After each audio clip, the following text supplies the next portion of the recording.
Hi, okay, I was just explaining in the previous video about my latest find from Amazon, which has been a long time and a lot of searching.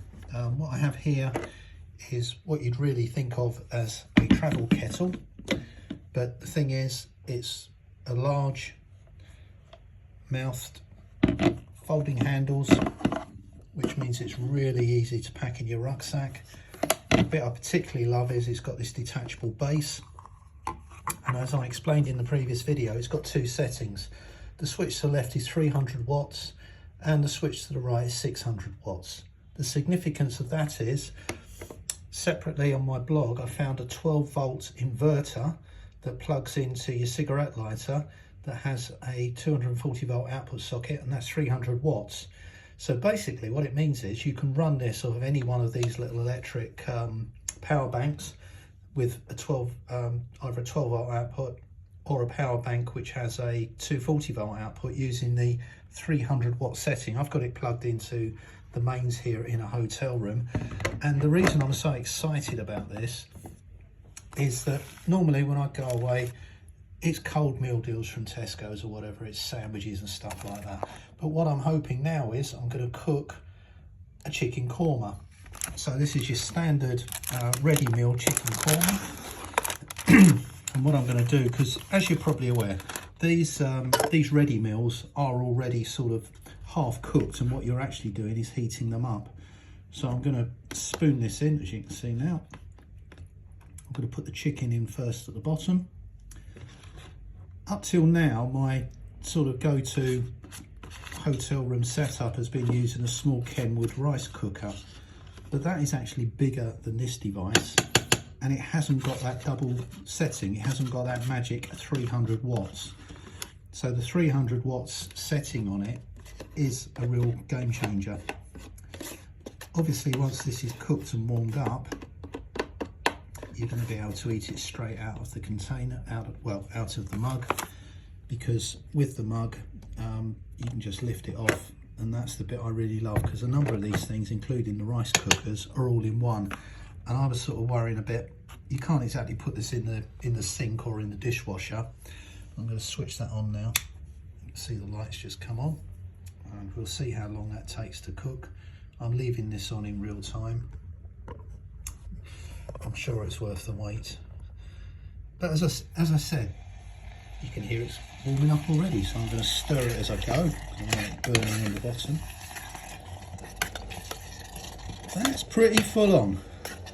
Now, you've heard me just put that on, and if I had to describe this, I'd call it, there, you can see already, that's magic. I would call this an electric Jetboil. So all the hikers and backpackers out there that are used to Jetboils, well, that's exactly what I'm talking about. So what I'm going to do now is to spoon the rice in. I don't want it burning on the bottom.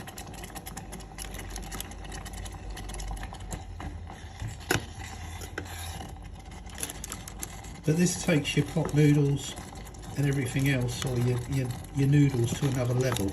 Because don't forget, if you're away for a day, if you want to save the most amount of money, the cheapest meals in the UK is if you go to Iceland. They've got all these £1 frozen meals.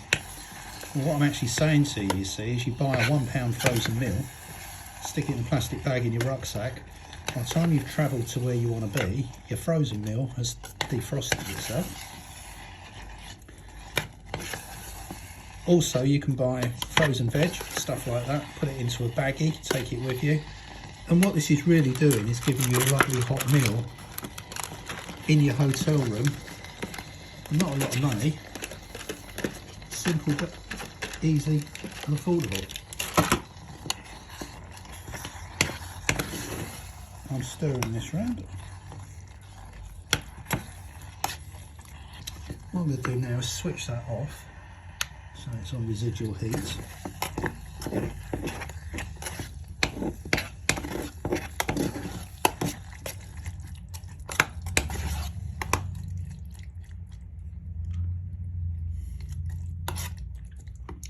And I'm now going to put it over to the 300 watt setting. Probably that's what I should have done actually. Lesson learned. It's the first time I've used this, because bit of it has burnt to the bottom, but it's a metal base, so it's gonna, I think that'll be the same with any metal cup or container that you're going to eat anything out of. And probably what I should have done was just to put a drop of water in the bottom and let that steam in a bit. But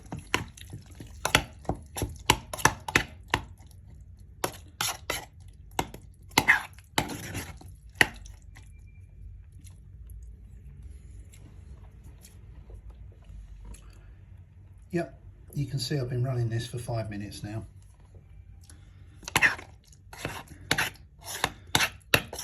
And I'm just going to give it another, I'll crank it back up to the 600 watts. I'm just going to stir that in. The other thing I'm thinking through in my mind is possibly put a tin foil, a little bit on the bottom that's removed or something like that.